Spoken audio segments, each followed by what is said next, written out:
It was Steve, and there was a few others too. But yeah, he was one of those ones. I'm like, yeah, he's here with his whole family. He's like got one of the biggest agencies in here, and like I'm just this guy. Like how many?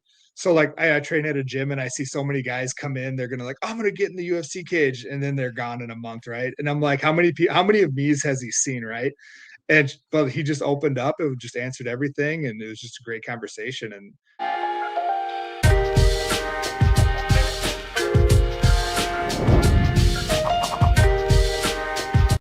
Welcome into another episode of Everything is Logistics, a podcast for the thinkers in freight. I'm your host, Blythe Milligan, and we are proudly presented by SPI Logistics. And on today's show, we have the co-founder of Freight Coach Logistics, Angelo Fruci. I almost said Anthony. I'm sorry, Angelo Fruci. And that we're going happens to, more than you think.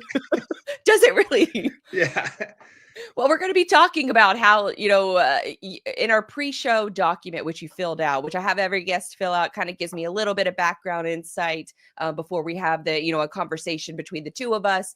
And in that document, you talk about leaving corporate America and the challenges and the rewards and all that good stuff of leaving corporate America to join the freight industry. But I find it fascinating that you did it in probably the worst time in freight history during a recession, during the challenges of a down market. But I also think that that's why a lot of folks will find value in this episode, is that you, in a time where folks are questioning why they're even working in this industry, you, alongside your business partner Chris Jolly, who is friend of the show, podcast friend of course too, you guys decide to open a business and you're killing it. So welcome to the show.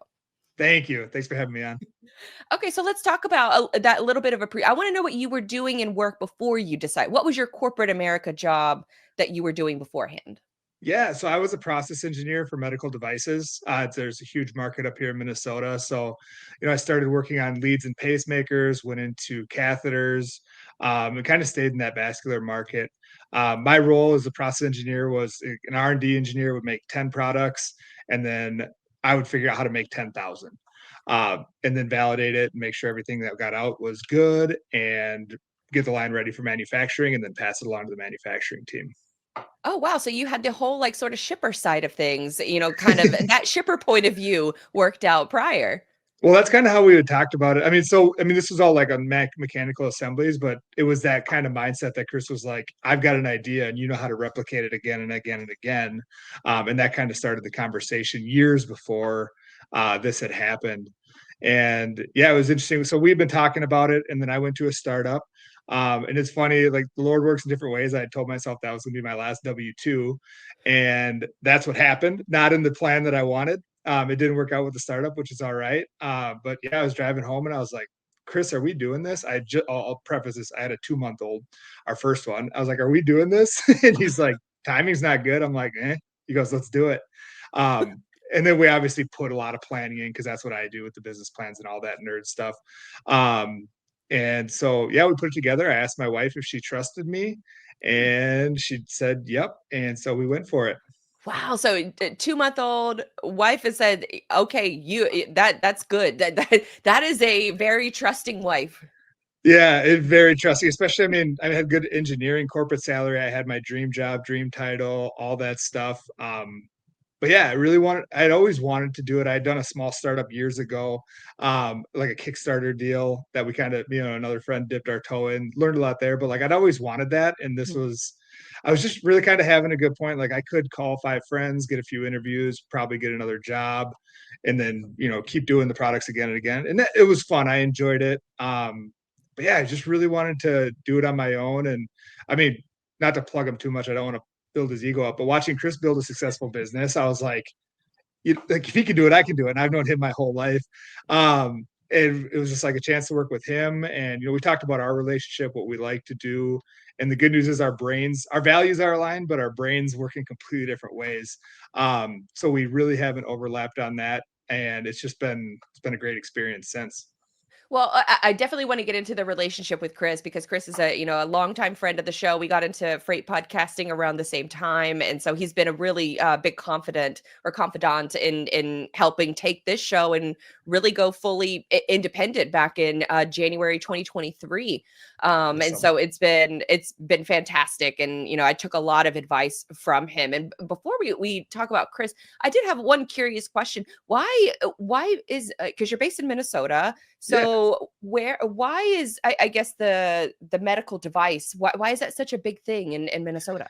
Yeah, Medtronic and Earl Bakken and those guys. Well, he started Medtronic, but they got started up here with the first pacemaker, Hmm. and that spawned into all these companies, and kind of like look at like Silicon Valley. A couple guys started there, and then everyone who went there was like, oh, I have an idea. So there's really just, I mean, between like the pacemaker, cardiac world, and valves to the cardiovascular, sure, people just spawned off, and the technology and infrastructure is up here. So I mean, everything from big Fortune 100 companies all the way down to startups in the medical devices all around here, and the suppliers are in the area. And yeah, it's just a big, it's kind of just a medical device hub. A lot of research at the Mayo Clinic and things like that. So it, besides just how like probably Medtronic and them getting started here, that's probably the biggest thing. That's super interesting because I mean we've done a few episodes, with the big promise of bringing manufacturing back to the United States, and what does that look like? And I would have never have assumed that Minnesota would kind of be a U.S. hub for medical devices. So that's super interesting to know.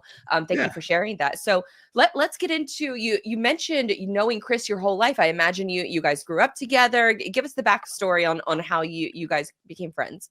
Yeah, so he's my cousin on our mom's side. So literally He's probably for family. since we were in diapers, and he's my sister's like all of our siblings are on the same age. So us and another set of cousins would basically rotate houses, especially in the summer for the weekends. And yeah, so it's funny, I always well, we used to fight a little bit when we were younger, and then we got old enough to hurt each other, and then we were like, hey, should we stop doing this? And then at some point in life, we're like, hey, let's do a business together. But it was fun. We grew up together, especially like his property was awesome. And then we'd go up to our cabin all the time and like fish and stuff like that up there. So got to know him a lot, and then stayed in contact all through college when I went down to Iowa State. And kind of after college, we hung out, we get together on weekends and stuff like that. And then when he moved up to Reno, I was like, I'm going to miss you, but I'm excited for you to go and see what happens.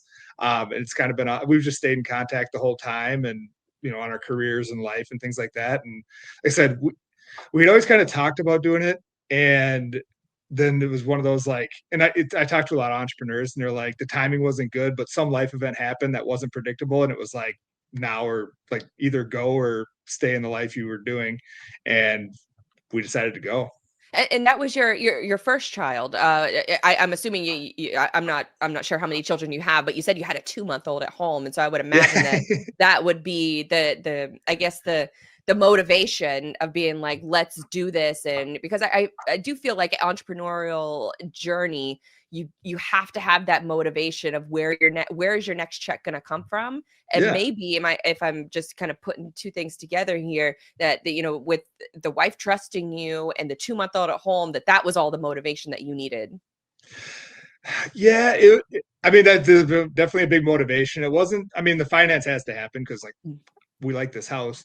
Uh, but it was more like, what do I want to be? Like, what do I like having a daughter first? Like, and all of a sudden holding her, it's like, who do I want her to bring home? And it's like, Mm. I need to be that person. And like, what do I want in life? And like I said, it was a great life, great career, great people around me. But I just wanted to do more. And this was just the chance and the time to just go for it and see what I can really do with myself. Knowing that it's just going to be sacrifices and some hardships, but also like when they get older, they'll be able to see someone living the life that they want to live, and whether they want to go in logistics or not, that's like well beyond it. But I want them to be able to see, hey, you can go after and do what you want and change lives and make the world a better place. And that was really like the big motivation behind it as well. And so when you're talking with Chris, like how does that I guess conversation get started? I know you had talked about it, here and there, like growing up together. I'm not sure. Did you always know that it was going to be a freight related business? No, we had no idea. So we didn't start talking about doing a business until we were adults. I mean, he went into logistics when he moved out to Reno, and loved it and really did well for himself there. I was doing very well in engineering, so we were having fun doing that. We'd meet up in different cities and things like that, living that life in the 20s. And it was really, I think when he started the podcast and it started going, all of a sudden it was like that was when we both kind of realized like, hey, we can do this. Like it's possible to go create something without a W-2 paycheck biweekly. He's like, it's hard. And I'm not going to say it was easy for him because I remember those conversations. But it was just like, we can do this. And that was when we started to put it down. He was talking about success that other people were having, especially with his help. So he believed in his system strongly and in the freight, not just the podcast. And I started seeing that belief. And that was kind of what we touched on earlier was like, hey, I've got a good system. I can help people.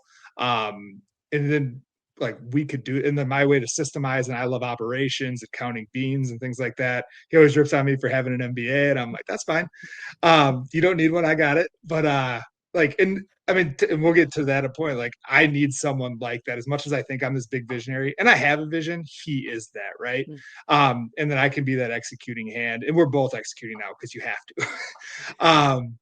But yeah, it was just we started actually putting it together like, hey, what would this look like? What numbers? And I wrote out a super detailed business plan. And it's like, all right, this isn't just a hobby. But the real motivation that was behind him was like, carriers getting mistreated, smaller customers getting mistreated, employees going through the ringer on things. He's like, we can build something really good that helps a lot of lives. And that was the big motivation. That was kind of what sold me on it, not just the size of the industry, but just like, all right, if we're going to do this, because we both had highs and lows throughout our careers. And it's like, what can we do to make a place that people want to be at? And that was probably the bigger motivation than what the actual thing was, because I'm a builder and I love systems and putting that together, and I love freight, but like it's really that building and the why. And that was when it got serious. So we didn't put a business plan together, but we kind of had a feeling like at some point this is going to happen. Are you in freight sales with a book of business looking for a new home? Or perhaps you're a freight agent in need of a better partnership? These are the kinds of conversations we're exploring in our podcast interview series called The Freight Agent Trenches, sponsored by SPI Logistics. Now, I can tell you all day that SPI is one of the most successful logistics firms in North America who helps their agents with back office operations such as admin, finance, IT, and sales, but I would much rather you hear it directly from SPI's freight agents themselves. And what better way to do that than by listening to the experienced freight agents tell their stories behind the how and the why they joined SPI. Hit the freight agent link in our show notes to listen to these conversations, or if you're ready to make the jump, visit spi3pl.com.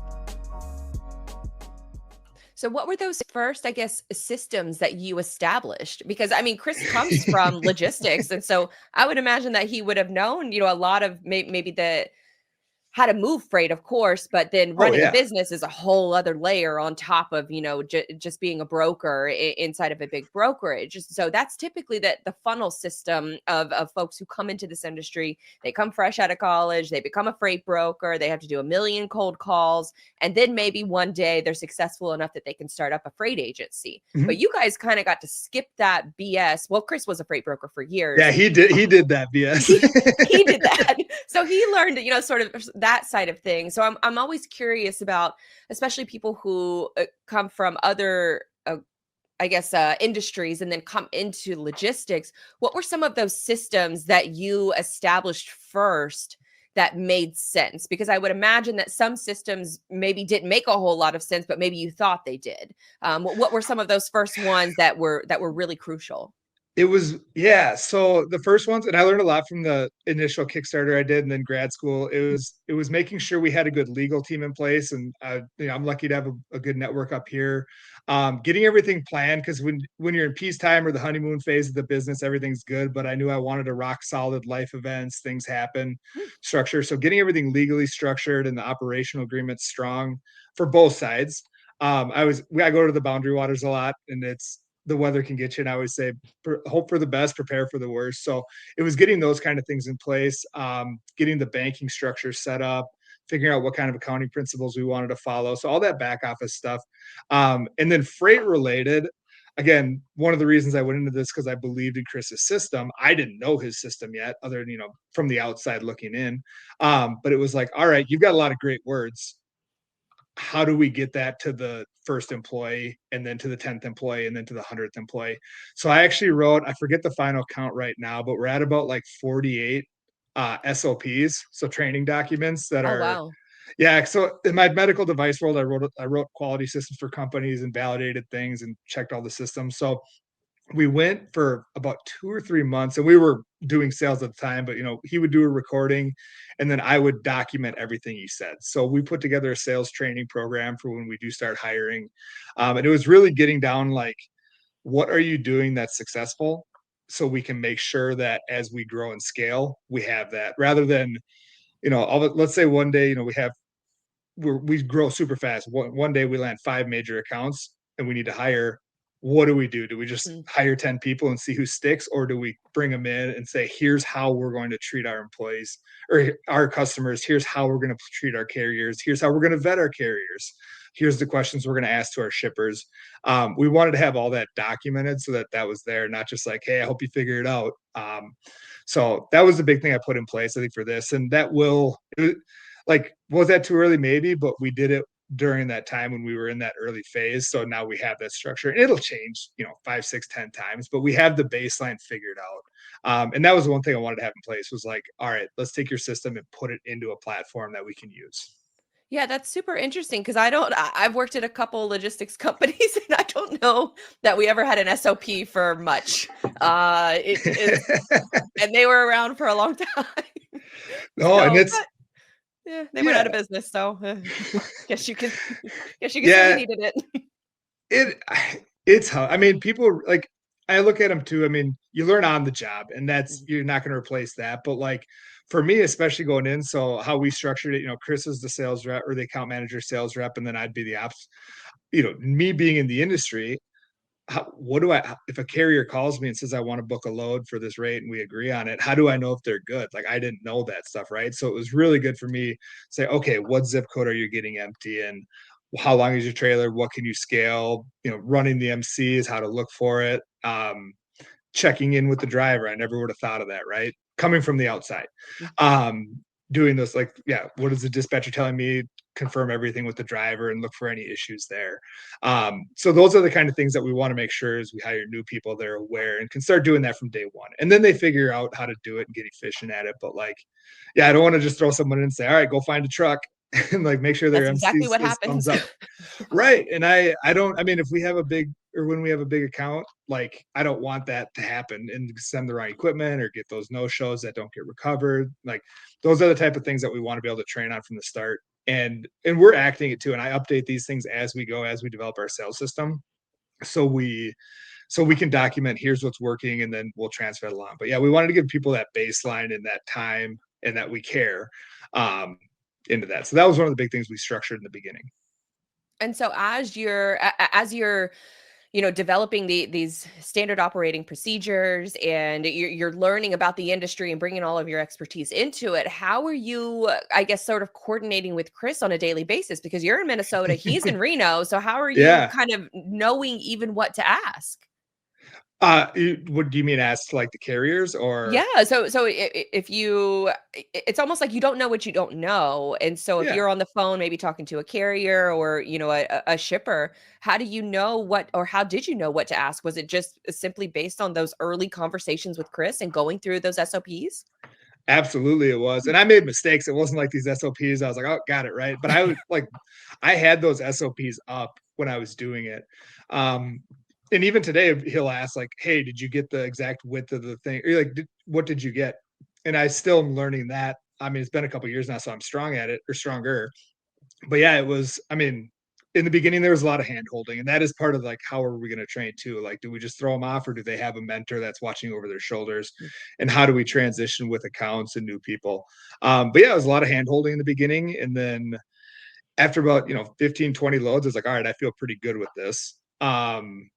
And then we grow and went from there. So yeah, a lot of hand holding in the beginning. I mean, with Zoom being a big thing coming out of COVID, it was pretty easy and quick calls. And yeah, it was, I mean, and like, as far as we coordinate, like, he's got his show and a couple other things. So we're just very open. I'm looking at my phone for no reason. Like just text each other like for this, hey, I'm going to be on this call from 2 to 3, which means I'm not looking at my emails right now. So keep an eye out. Right. And he'll do the same thing if he's got to go do a site visit or something like that. I'm very aware of what he's doing. So I will clear whatever I need to do. So I'm at my computer. I mean, I can still do other stuff, but like we just make sure that we're always active for when our customers reach out.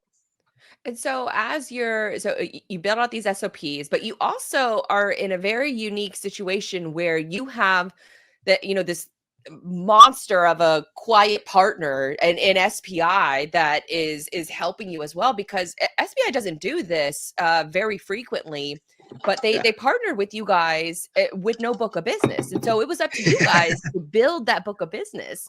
Tell me how that went.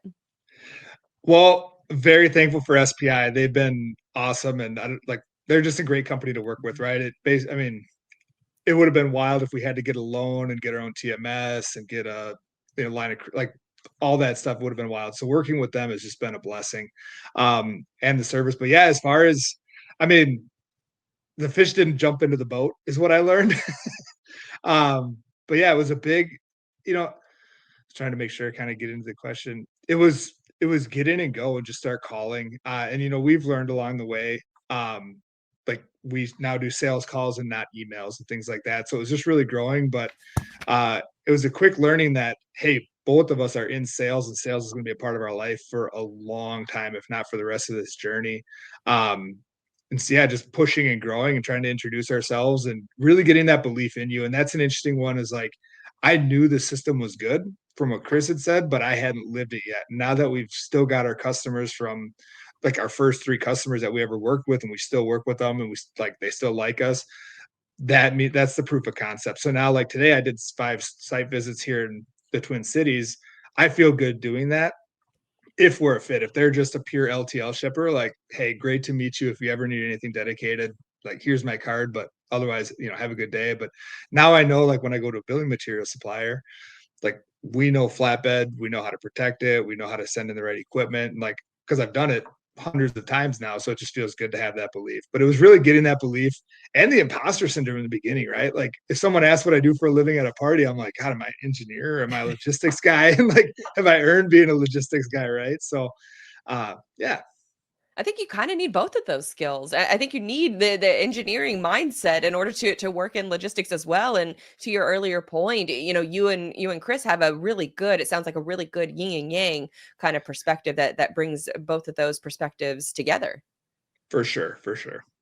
And so with you mentioning site visits, because Chris had a LinkedIn post a while back that I just loved seeing, and he talked about the power of not only cold calling, because I think a lot of folks, especially freight brokers, they use just cold email and they'll just blast a million emails out and just pray for the best.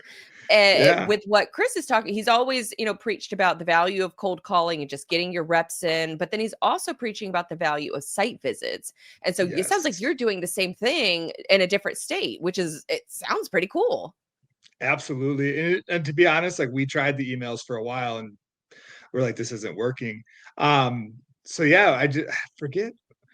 He came up I forget why he came up. It doesn't matter, but he was here. And I had driven just north of me up this street and I saw like flatbeds in a yard and like lumber. I was just like, God, we should go after them. And we were kind of like, hey, should we call them and see if we could stop by rather than just go in? And they were all of them said sure. And then one of us called us back and said they were good. So we're like, all right, we won't stop in. But yeah, it was kind of like, it was a great experience. And, you stop in, you shake a hand, pass the business card, get one. And in 5 minutes, I've seen physically what their stuff looks like. I've asked them about, straps versus chains and all those details. I know the weights, I know their lanes, and they know who I am. And it was just a great experience. And I've got a pretty high mark of how many I try to get to a week. But I've loved the experience. Like the 5 I had today, I talked to a founder of a franchisee. Likely will not be a fit because they're doing a different type of shipping than us, but had a great conversation with him. And then 3 of the visits I made were great conversations, and it's a little seasonal, but it was just, I don't know, it's nice to meet in person. And I haven't got lit up in person. I had a few cold, like, thanks, you actually showed up type deals, but it was more just like short. And it's like, all right, well, I'm just not going to flood them with questions. But yeah, for the most part, like coming in and shaking a hand, it's been really appreciated. And it's led to, I mean, the growth and the interactions has definitely showed itself.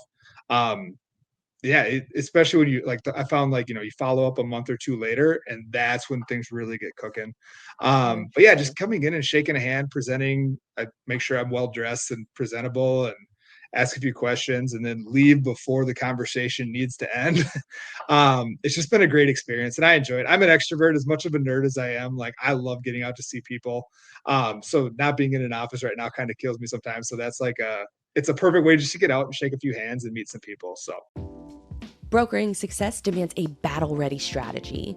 TIE TMS equips freight brokers with the ultimate battle station for conquering a tough market. With TIE, brokers gain access to a comprehensive platform where rate intelligence and quote history converge on a single screen. It's not just a page, it's a strategic command center designed to help brokers win. TIE equips your team with all of the data they need to negotiate with confidence and allows them to communicate directly with carriers and customers from a simple control base. Revolutionize the way your brokers perform by giving them a competitive advantage with TIE TMS. For more info, go to tai-software.com/battle stations, and we also have a link for you in the show notes to sign up for a demo. That's interesting that you're doing 5 site visits just today alone. And so how do you prioritize who you're going to visit and why? yeah, so what I do is when I'm driving around, I'm sure my wife loves this, but if I see a yard, like I'll get on let's just say Google Maps would be the short answer. But I'll drive by, even if I'm driving to the cabin or something, I'll see, I'm like, oh, that looks like stuff that we would move. And I'll hop on Google Maps or I'll text Chris the name of the business because I just need to write it down before I forget. He ignores those now because he knows. But so I'll do that, and then that's how I find them. And then usually what I'll do is I'll zoom in because what I'm finding is there's all these little like manufacturing hubs where you find one manufacturing plant and then there's like 6 of them in this little area, right? You have like the residential neighborhood and then like the strip mall with the restaurants in it and the gas station. And then there's these little like residential things where it's like, all right, well, there's shipping docks in 6 of these buildings.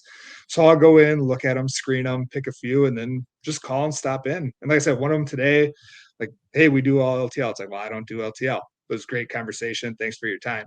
But yeah, you pop in and it's more of a screening. Like I'm not coming in like, hey, we're the cheapest, we're the best. It's just like, what are you guys doing? Are you guys seasonal? Do you have your own trucks? Do you go outside ever? Like what's the standard? Or like, where is your headquarters? Can you make the decisions? And usually that's what it leads to is they're like, hey, we like you, get a hold of this guy, let him know you talk to me. And that's what you're getting in person. Versus like just the cold calls and getting to that generic voicemail and things like that. And the craziest thing that me and Chris always laugh about is like sometimes when it's just when I call ahead and it's the receptionist and I check in with them, they're super nice. That's when they give me the person's information. It's like that was like my earning through the gatekeeper right there. It was like that was it. And they didn't know anything about it. They didn't ask it. They didn't want to go through questions, but they're like, here's who you need to talk to.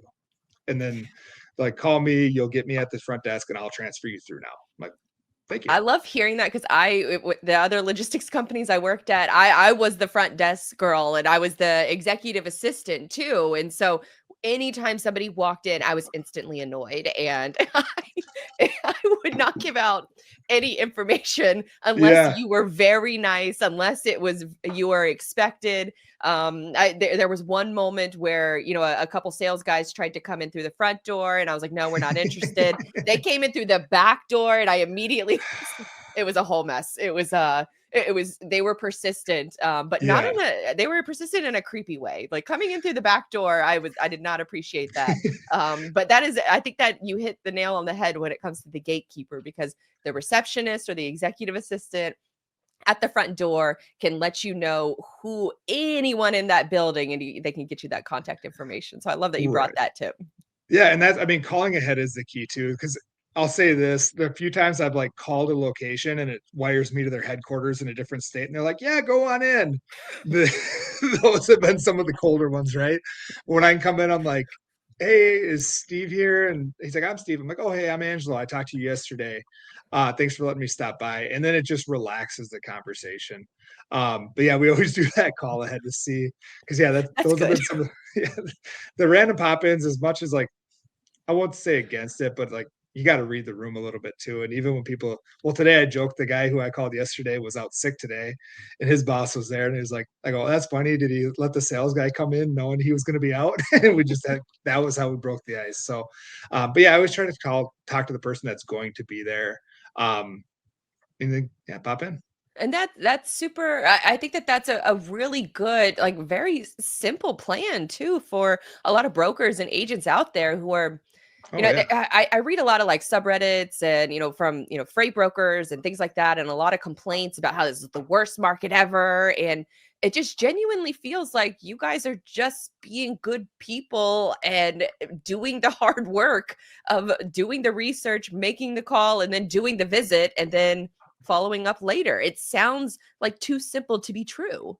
It is, just be nice to people and see what happens. And like, people might not need us. I want them to remember us. And that's the big thing. Like, most people are good today, and that's fine. And I mean, I don't know better because I haven't been in another market. But yeah, it's more, okay, you've got 5 trucks in your fleet and 2 of them are sitting most of the time. Like, that's great.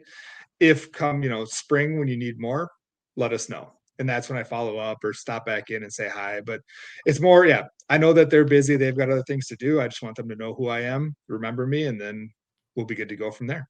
So how are you, I guess, tracking who you're going to follow up with and at what time? I assume you're using a CRM. Like, what kind of, I guess, coming from a technology background, I would assume Yeah, maybe, a lot of freight tech and CRMs and things like that are at the forefront of your operation. they will be. Right now we're pretty bootstrapping right still. Love to But it's hear it. about time to get into a CRM. So right now I've got a good spreadsheet, and I put notes in my calendar when I'm going to follow up with specific people, so it pops up. Um, at some point it'll be nice to have an automated CRM that says call these 5 people today. But I mean, we haven't got to that point in the business yet. But yeah, I just keep track of everything. I keep track of the notes. Usually I try not to get into like personal, oh, how old are your kids? That's awesome. I don't get into that unless they lead, like they have to bring it up. Hmm. But any notes on like, and right away, like I don't take notes while I'm talking to people, but as soon as I get to my truck, I write down everything I can remember. So all those notes are back in there. So that way, when I follow up, because who knows, they might not remember me. Usually with the site visits, they've remembered me and they're excited to talk again. But like when I'm doing a follow-up call to a different state, if I can reference like, hey, we talked about straps versus this, and you guys are running this, but not Conestogas, then that sets the tone for a better follow-up. So just taking all those details notes, I run through it, look at their website before every call, and then I'm refreshed for that call right there. Are there any other, I guess, sort of marketing or sales initiatives that you are passionate about? I mean, it sounds pretty cut and dry, and it's working with what you're doing right now. But I'm curious if obviously Chris has the podcast. What about Yeah. LinkedIn is also another big one in logistics. Is there anything else that it really sticks out to you from a marketing and sales perspective that you like doing? That is such a big one. I don't know yet is the answer. Do we go radio? We do have some SEO, so we're hopefully popping up on search engines. So a little bit of that is kind of the big one, but Mhm. we've started talking about it, but we're not ready to invest that heavy into it right now. And which I mean, I don't know if it helps or hurts. But no, right now at the moment it's just pure outreach. I mean, Chris's podcast is big. But yeah, I mean, he's talking to there are shippers listening, but yeah, Mhm. I don't know, it's more awareness of it. But yeah, I don't know. I guess the short answer is no, I don't have a plan for marketing yet. At Well, I some mean, point we you're kind of will. already doing it. Like, Yeah. way better than, sending out, downloading a glorified lead list from Zoom Info and then just blasting out a 10,000 emails. Like I detest that method. Yeah, that's not what we're gonna do. No, it'll always be that personal as we can and go out there, and as we grow, fly to different cities and do these site visits. Especially like, I think I don't know why I looked at my blank screen. I think I've visited about 150 people in the Twin Cities at this Oh, point. So wow. like, I'm starting to get a feel for how to have a conversation. And yeah, eventually we'll take that and expand on it. But as far as like a pure like LinkedIn or Facebook blasts or those type of things, like, I don't Well, at some point, I won't say no to it, but it's just not what we're doing today. Yeah, and especially with what does your team look like? Is it the two of you, or are there anybody else? It's just the two of us right now. And then as soon as I've got my nerd metrics of when we will start ready to hire and like trust, I went far. So far my business plan's been accurate, just not the calendar. But yeah, it's so we just hit those metrics and then we'll have those conversations grow. But yeah, right now it's just Chris and I, and we're having a blast doing it. So I'm curious back to SPI for a minute because what does I guess the it sounds like you and Chris are handling, covering a lot of ground with the two of you. How does Mhm. SPI sort of play a role within the business? Obviously, back office support and their annual event with rendezvous with all of the other Yeah. freight agents. I want to know a little bit more about after you get started with SPI and what sort of the I guess the middle like operational relationship looks like with them. Are you talking with them every day? Are you participating in training? What does that look like? Yeah, so that initial stuff, there is training and all that. And for me, like I had never been in a TMS, so that took a little longer than it should. But after about 3, 4 loads, it made sense. Hmm. Um, like here's what I'll say about SPI: they are great when you need them, and they're when you don't, they don't. They're They don't bug you. yeah, they don't bug you. It's a great service. Like if I have a question on a load, or we need to make some adjustments or something like that, they answer the phone quickly. They're there. Um, the response time is great. If it's an email, like everything's good. So it's kind of more just like, what do you need? And if you don't need anything, it's just a great platform to work. And so it's kind of a I love perfect. that. One of my favorite compliments is boring, and like that's pretty much it. Like I love a good boring load where it gets picked up on time and dropped on time, and they get the updates, and the customer may or may not say thanks for the updates, but they know that it's going to get done. And like that's a good boring load. And especially, I mean, they're just easy to work with, and like there hasn't been any like changes where I'm like, what were we thinking? Yeah, they're just a great, it's just an easy platform and group of people to get to work with. And like I know most of them by name, and yeah, it's awesome. Yeah, yeah, I think you hit the nail on the head when it comes to them because they are just they're like the best silent partners, and you could just keep Yes. moving and doing the work that you do best, and they're there to support you. And had the pleasure of going to one of their rendezvous, not last year but the year before, and met a lot of the agents, and it was very evident that even though there's a little bit of like light competition between different agencies, but Oh everyone is yeah. there to learn from each other. Have you had a chance go to one of their rendezvous events? I did. Yeah, it was. I went to my first rendezvous last. When was that? Last April, The and that was Nashville one, yeah, the right? Nashville one Yeah. at the Opry. Yeah, it was awesome just to see. It was wild to see so many different people with so many different goals for their businesses that worked in the same system. And everyone was so nice. Like obviously we don't share shippers' names, but like I mean, case in point, there's another agent. We got an opportunity to do some drayage, and we were like, let's do it, and we called them up because like we knew that they had done a lot of drayage, and they gave us an hour of their time, and like here's the list that we use, and just here's what to watch out for, here's how to quote, here's how to do these things. And like we knew it, but he knew it, right? And Mm. then because of that we got really good, and that was a very good business move for us and the customer. And so that is the kind of support you get from the other agents, and they reach out to us for like Chris's expertise in open deck. And so it's like, of course we're going to tell them everything. Like, why would we hold back? Like, go for it. We want you to be successful. And it is just a great, yeah, there's trophies and things like that. But outside of that, like nobody cares. And, there was a very well established agent there. And, I asked him a couple questions, and like, I don't know why, like, again, with the imposter syndrome and still getting started, things like that, like, why should this guy give me the time of day? And he answered everything, and like it was just a great conversation. And it was just like those are the type of people that they attract and work with and keep. And it's very evident in that. Was it Steve Burrows? It was. How'd you know? Because I love him.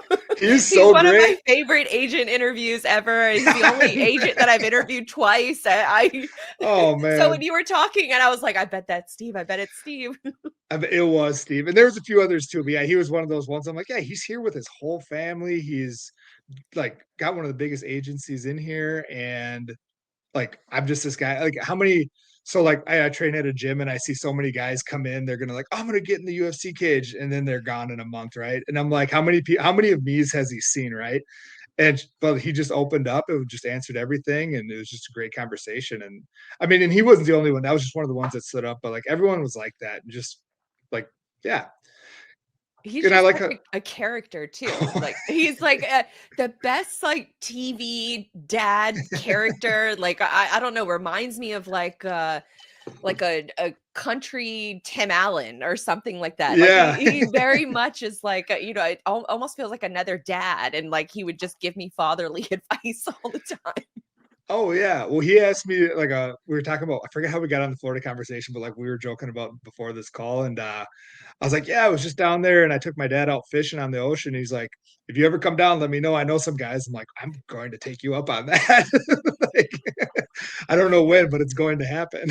That's for the listeners who don't maybe get a lot of these references, because Steve Burrows has been a guest on this podcast twice now. I'll link to it in the show notes.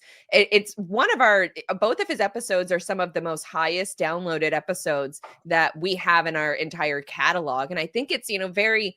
I think you're kind of hinting to it too. Like he just has a really great aura, and I think that signals to your other point of just SPI really focusing on the aura of people and a vibe. Like you can't really put like, I guess, data and numbers behind it. Of course you want more revenue, you want more customers and all that good stuff, but it Right. has to really start from being a good person and believing in certain moral principles and things like that. And I think that leadership comes from the top at SPI, and Yeah. then you can definitely see it filter down. And especially in this conversation so far, you can tell that SPI really values the relationship aspect. And why wouldn't they, if they've been around for 40 years, which not a lot of freight agencies can say that. Right. I would completely agree. And he, like Steve's one, like everyone was, I mean, not everyone was as large as life of that guy, but like everyone was just easy to talk to, easy to approach, very friendly. Like that, I do think that they line up, they make sure what you're doing has the values that they want to keep. I think that's important to them, and they've built it out over time. So what does first question, because I got a couple more about sort of what you kind of feel like what the outlook of 2025 is going to look like. But I do, while this question is still kind of permeating in my head, why haven't you ever been on Chris's podcast, The Freight Coach, for folks who are That's a living under a great rock? question. A lot of it comes to the thing I've mentioned before. Like I mean, yes, I've been doing this for almost 2.5 years now, but like still, I feel like I want to earn my way in, and like, am I an expert? Why should someone listen to me? So whether it's insecurity or what, like I want to be able to contribute. Um, and so that's a big thing if I do go on a show. The other thing, my background is in engineering and my wife loves this. I try to fix everything. And I'm pretty good at it. So I try to like let that entity stay as it is, because he's good at it. It's a strong platform. He delivers great value to the industry. And like, I don't want to go in and be like, hey, you should put dramatic pauses in here and there. Like, I don't want to put that in his head. Or you should get a new microphone. Like, I don't do that. Like, we'll do mic checks and things like that. I'm there for him for that. But I don't want to go in and like, I don't, it'd be like me trying to tell a Major League Baseball player what to do. Like, who am I? So no, I would try to love to leave see that one. Chris's look on his face if you told him that you Well, should add a dramatic pause. It's good. I've messed with them a few times like that, but yeah, you also got to remember we know each other, right? So like, there's not a lot of holding back in certain times. Well, I will say that just so you know, in the 41 minutes that we have been having a conversation, I look forward to the day that you join his podcast and Yeah. and have that first episode with him. I imagine it'll be a lot of fun. And so, as we sort of round out the conversation, what are sort of your goals and your plan? I imagine you have the goals already sort of lined up for the rest Yeah. of 2025. What does that look like? Yeah, it's putting metrics as we shifted into like the calls from emails about a year ago. It's really like holding ourselves accountable to making sure we're hitting those metrics and then turning those into new customers. So we've got very specific people that we want to add. And I think we're gonna be able to do it. A lot of especially this year and in December, I can sense a lot of optimism in the companies that I talk to with where we're going. And I don't think it's going to be a light switch that turns on here like in April. Maybe it is. But it seems like there's a lot of optimism and things picking up and things moving. And the big thing for me is going to be, now that I've established these relationships, is really making sure to follow up with them.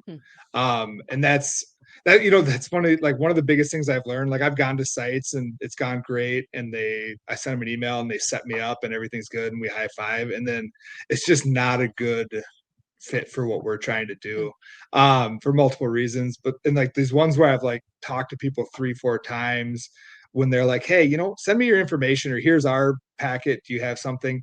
Those have turned into long relationships and good working relationships. So it's really going to be focused on building those, and like not just calling all my list once. It's going to be, all right, who are these people that I've had good conversations with that went well? And I still got to learn this too. Like, how do I talk to someone for the 4th time? Do I just pop in and bring donuts or what? I have no idea. I'll figure that out. But it's really going to be making those follow-ups for those metrics, and growing a sustainable business that we can hopefully, like I said, help shippers of all sizes, be good to our carriers, and then when we do start hiring, like make people like enjoy themselves here. Now, you will have fun, but like have people like build an environment that people enjoy and brag about, and hopefully bring their other good friends. And if I'm not mistaken, both you and Chris are you both the sons of truck drivers? Actually, yeah. Yeah, we are. So yeah, Chris's dad, Gary, was over the road. I don't know if he's ever said his name online. Anyways, awesome guy. He's hysterical. But yeah, and then my dad was a local Twin Cities driver my whole life. So yeah, we both knew that, like that was just the norm. So Well, I think that explains your passion for wanting to take care of carriers first, because that is an extension of your business. Steve Burrows actually said this on a recent show, that he wants to make sure that his carriers are representing his business because they're the ones meeting the shippers. that is the truth. And I'll take it one step further. So that's huge, right, for keeping the business. But then selfishly, like, I love it when I call, because we do have regular carriers. I love it when I call and they answer on the first ring, and they're like excited to talk to me, because they know, like, I know their niche, their lanes, and we treat everyone good and take care of things if issues do happen. And like, that's what we want to build. And like, I like that. I always say, like, and that's what one of my jokes with drivers, like, I want you to answer when I call. Or want to answer. So that's a big thing, is like, yeah, treating them good. I mean, they're out there, and I know this has been said in the industry, but it's like, I'm behind a computer here, and I can put a sweatshirt on if I get cold. Everything's fine. They're out there loading, strapping, secure, like moving it, and then unloading it, and talking to the shippers and receivers. Like, they're really getting it done. So I have a huge appreciation, and we want to make sure they get treated well too. Yeah, absolutely. So, okay, so positive outlook for 2025. Now is probably a good time for folks who maybe are thinking about doing the same thing that you and Chris are doing. What advice would you give to a prospective freight agent on what's the first SOPs that they got to get set up as they're thinking about their business plan? The first God, there's not one. Get Legal, a good right? legal. Yeah, legal is going to be the big one, especially if you're doing a partnership.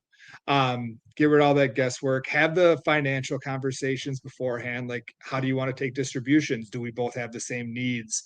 What does that look like, right?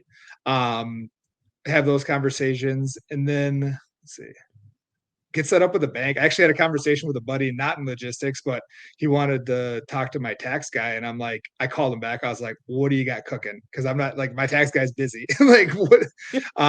And he was like, well, I want to figure this out and this out. And I'm like, go make a sale first. I'm like, I can get you structured in a week. Go make a sale first, and then we'll take care of this. And it's like, just jump in and go. Get the bank, the LLC, the operating agreement with a good legal team, and get running.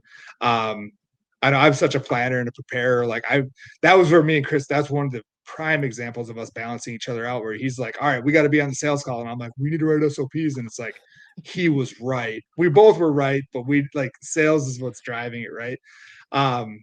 Yeah. And then most people who are going to go into this probably had more experience than me, and they know how to vet a carrier and stuff like that. So you can choose how important that is to you at that time. Yeah, But if for you do sure. want to be, oh yeah. Well, I think you very much I said hit the nail on the head a few times during this conversation. I'm going to say it again. The legal part, answering some of those questions ahead of time, especially for a partnership before they become a big issue and could potentially put you out of business. using the wrong carrier, if you don't have the right legal or finance backing, then that could Right. put you out of business. So I think that both of you guys were really smart to take that approach. But then I guess to more of Chris's style, it's also, you can get lost in the SOPs and you can get lost in making sure that everything is perfect before you actually get going. And you can't do that. You got to have a little bit of the both. So I think it's brilliant the way that you guys have worked together, and clearly it's working, and clearly you're doing a lot of good things, and hopefully y'all I say hopefully y'all are going to keep it up in Oh, we're 2025. going. Oh yeah, it's nonstop right now. So anything we can expect from you guys? Maybe a first appearance on the podcast later on this year. I officially have bragging rights as far as Chris is concerned. I've had, Yeah, let them have it. first on the show. Yeah. No, big thing is going to be just growing the business, and like that's kind of our main focus right now, and staying on track. And with yeah, it's pure growth mode. And then we both are blessed with beautiful families, so it's balancing that out. And yeah, basically family and business right now. Amazing. Well, this was a fantastic conversation, Angelo. Where can folks follow you, more of your work? Maybe they're a shipper and they want to get in contact with you. Where can I send folks? Yeah, so I mean, Chris has got all the Freight Coach, so he's gonna be one to find. But I would just say the freightcoachlogistics.com website. My Instagram is boring. I don't think I've posted in like 3 years. Like we joked, I'm not the front man. I'm the operations guy behind it who's doing sales. I don't have that huge presence. And we've talked about, like, should I do that as like a marketing standpoint? But I don't know. Like, yeah, I guess Freight Coach Logistics is how you can find me, It ain't broke, don't freightcoachlogistics.com. fix it. I know. Yeah, I'm not like, yeah, Chris is the face. I'm okay with the face. I want to get things done. And like, we both want to get things done. So yeah, I guess just our website, and feel free to reach out. Heck yeah. And then we'll put a link to all of those things in the show notes. And then yeah, you're exactly right, because Chris in podcasting, he is unstoppable when it comes to the podcast. It's like, Jesus, Right. take a break, for God's sakes. You're giving me anxiety. I have to produce all these new episodes, but Right. No, he it doesn't makes know how all to of do us that. better. He's not going to. No, All right, not a Angelo, chance. this was a great conversation. Thank you so much. We'll make sure that we put all of that information in the show notes, and good luck in 2025. I say that, but I don't think you're going to need it. Oh, thank you very much. And yeah, it was an honor to be on. I appreciate I appreciate you letting me be here, and have a great day. Awesome.